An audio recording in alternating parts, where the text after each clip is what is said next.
Bine v-am regăsit! Astăzi am continuat discuția despre ce să faci când îți ieși din fire în cadrul orei de dezvoltare personală și am ajuns la metoda a doua. Prima era ia o pauză, a doua este gândește limpede. Ai observat vreodată că vorbești singur? Ni se poate întâmpla tuturor. Nu ni se întâmplă tuturor.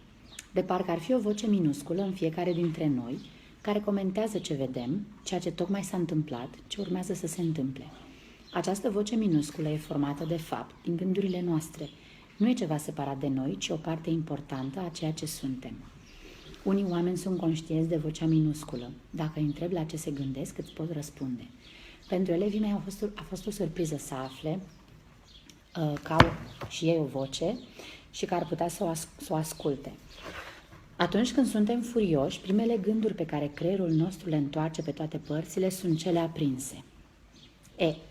Am ajuns în acest punct și n-aș vrea să continui să vă citesc, pentru că sper să vă fi trezit interesul și sper să căutați această carte și să o folosiți, o să vă atașez o poză, să o folosiți la clasă și să vorbiți cu elevii despre această voce pe care ei nu o cunosc, pe care nu știu că ar trebui să o asculte și pe care nu știu că o pot controla.